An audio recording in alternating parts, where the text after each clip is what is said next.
Islam Makhachev can officially be one of the greatest UFC fighters of all time.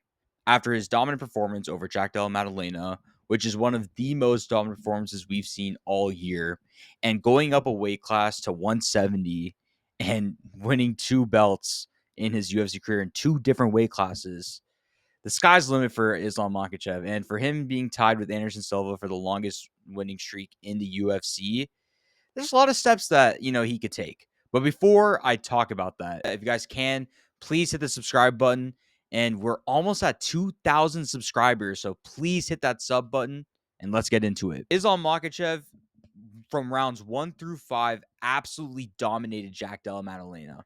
He did it. It's crazy to see just someone come up a weight class, right? It made it look so easy.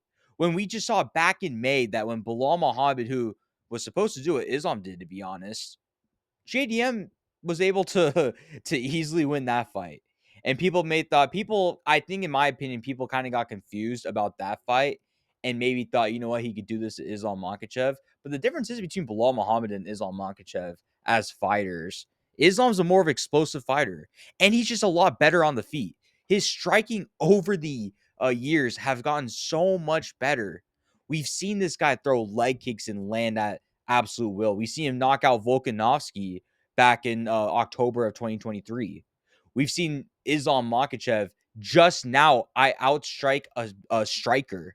Daniel Cormier, while JDM was walking out, was talking about how Jack Della Maddalena is one of the best boxers in the UFC. And he outlanded him, which is crazy to think about. It's crazy to think about that Islam Makhachev, he's trying to become that complete fighter. And to be honest, I'm going to say this hot take right now. I think Islam Makhachev as a fighter is better than Khabib. Sure, Khabib is more dominant, but Islam Makhachev as just an all-around fighter, he's just more complete. He's more complete than Khabib. Khabib was kind of green when it comes to his striking if you were to look back at it. And yeah, we're starting to see a lot more stuff that are intangible to Islam. And it's not even to a point where it's his wrestling's a threat to where Islam Makhachev striking looks good. Nah, he could literally be in the feet and exchange with people. And it's crazy to see what the limit is for Islam Makhachev. And that's what I kind of want to talk about. How can Islam Makhachev be the solidified UFC GOAT? What does he got to do? And I think it's very simple. If he defends the belt at 170, I think 4 times, in my opinion, 3 to 4 times, there'd be no argument. He dominated a 155 weight class, which was stacked. That was checked off in the checkbox. And if he goes to 170, which people say is one of the best weight classes in the UFC, and dominates that weight class, there'd be no argument. People would resort back to John Jones being in the discussion. The problem is that John Jones didn't do nothing heavyweight to begin with, and on top of that has a lot of controversial fights that he could potentially lose. There's only really one for that for Islam Makhachev. For John, there's a few.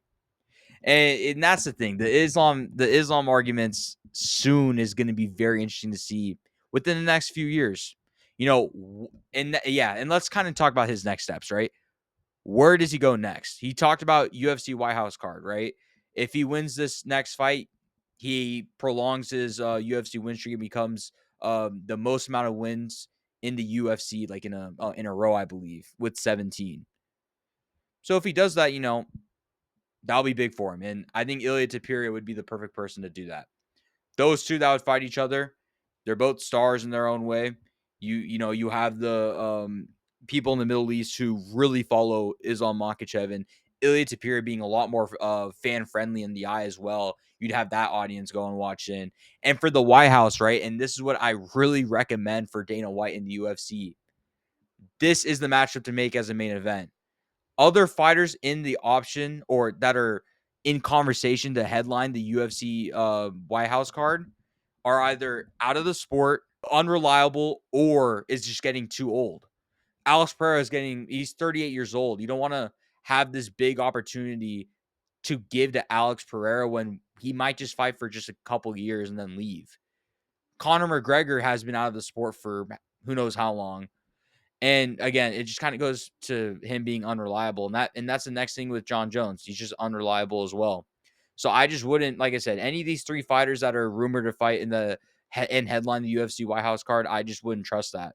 And you have someone who's young and Ilya Tapiria Islam's like 34 years old, I believe, 31, 34. I forgot what his age is. But he's not like he's 38, right? He still has, if he really wants to continue the sport, he has 6 years. You have those two fighters who could carry that torch and become the face of the UFC to a whole audience. The White House card. Everyone's going to pay attention about how this UFC event is in a White House, one of the most luxurious, notorious places in the world. And so, why would you give that to someone who might fight once and leave? And that's my entire point with this whole Islam Ilya UFC White House thing. If he fights Ilya and then after that, maybe he goes back up to 170, defends the belt, maybe against Kamaru Usman, Michael Morales, Ian Gary, all these fighters, he clears out 170. He just kind of clears to being the UFC GOAT. And people need to start having this conversation a lot more with Islam Makhachev being in that UFC GOAT conversation. I know some people already do it, but even more. I say more to the casual eye because I think people just look at title defenses and be like, that's enough. And no, I think there's more to it, in my opinion. But anyways, if you guys like this video and want more, please hit the like, comment, and subscribe button. And I'll see you guys on the next one. Peace.